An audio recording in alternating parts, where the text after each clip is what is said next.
that man first rose above an earth which had held him a prisoner to its surface for thousands of centuries. The first balloons were filled with heated air, like this one used by a latter-day stuntman to demonstrate the hard way of getting back to the hard ground. Today, it is difficult to remember that aeronauts first pinned their hopes of mass air travel on the blimp, while tending to overlook the newfangled airplane. The blimp was a streamlined balloon with motors added, and it could be refueled in midair if you brought along an extra gallon of gas. Tall-masted schooners were still in wide use back in 1918, when this blimp proved the maneuverability of the airship. As graceful as a flying whale, it almost sets down on the motorboat before it picks up its new passenger. An amazing feat, considering that just a few decades before, the steering of lighter-than-air craft had been mainly a matter of luck.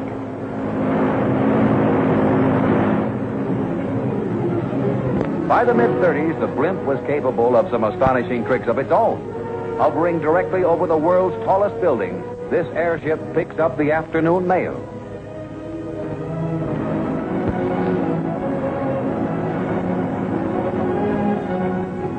Leaving the Empire State behind, it's a trip out to sea for a special delivery to an ocean liner. Careful, mailman, that smokestack's not a mail slot. Now let's turn from the blimp to the biggest of lighter-than-air craft, the rigid airship, or Zeppelin.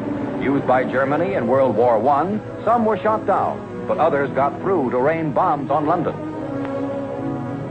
At war's end, France acquired the German-built Dixmude. Its complete disappearance with all hands remains a great unsolved mystery. In 1919, Britain, busily engaged on an extensive dirigible production program, unveiled her R-29. Nothing has ever approached the streamlined skinniness of this snake of the skies. The British R-33 suffered a broken nose in a runaway flight over the North Sea, but was brought home safely.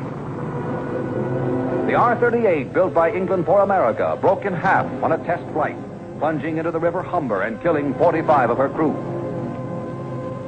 From Italy, the U.S. Navy purchased the Roma, a semi-rigid airship with a collapsible gas bag, but a solid keel attached beneath. In 1922, the Roma took off on a flight that was to be her last. Moments later, after plummeting to the earth and exploding, she lies below a smoking ruin. First American-built Zeppelin was the Shenandoah, daughter of the stars. The wreckage of this $2 million ship dots the Ohio countryside after a sudden squall tore her apart in midair. 14 were killed, 27 miraculously escaped. In 1924, the Los Angeles joined the Navy. Soon she was performing remarkable feats like this carrier landing. But look where she drops her ballast.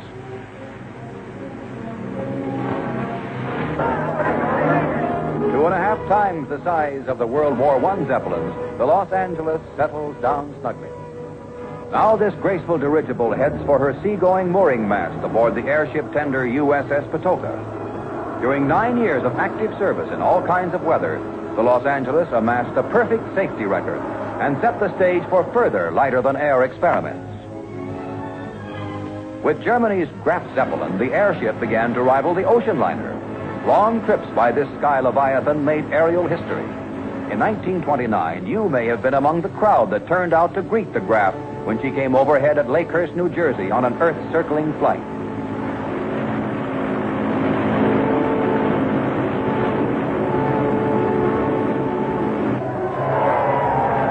Zeppelin traveled around the world in 10 days of flying time, commanded by Dr. Hugo Echner, her designer and captain. After its dark history of disasters, the dirigible at last seemed here to stay.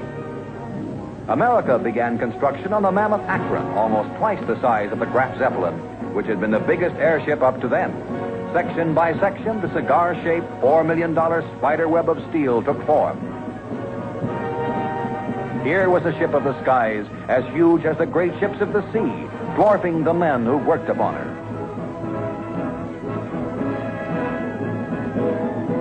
Side by side, the completed Akron towered over the Los Angeles.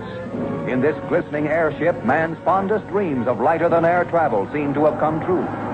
She could be used as an aircraft carrier, with planes like tiny gnats hooking on and dropping from trapeze arrangements attached to her great underbelly.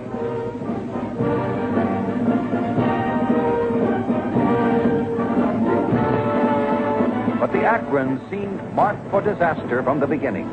In 1932, while she was attempting to moor, a gust of wind swept her skyward so suddenly that 3 men of her ground crew were pulled high into the air. Shortly afterward, the Akron passed above New York City, seeming to glide over the tops of the buildings below. She was only 17 months old when, with a crew of 76 aboard, she moved out to sea to her doom in a storm. Bits of wreckage marked her resting place. Her sister ship, the Macon, already under construction when the Akron was lost, followed her into service. Mooring an airship as big as a skyscraper tipped on its side was a ticklish job. The Macon hadn't yet reached her second birthday when she journeyed out to Point Sur, California, to maneuver with the fleet in the Pacific.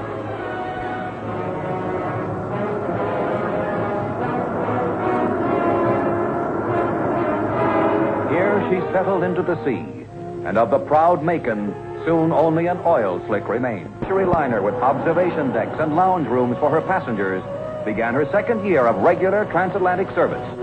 Coming in for a landing at Lakehurst, New Jersey, with 97 aboard, the Hindenburg dropped her lines. Everything seemed in perfect order, when suddenly...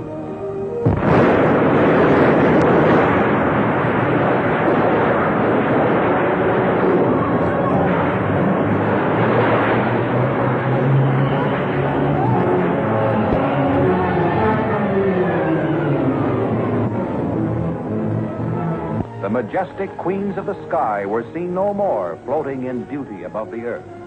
And so it ended, the fabulous era of lighter than air.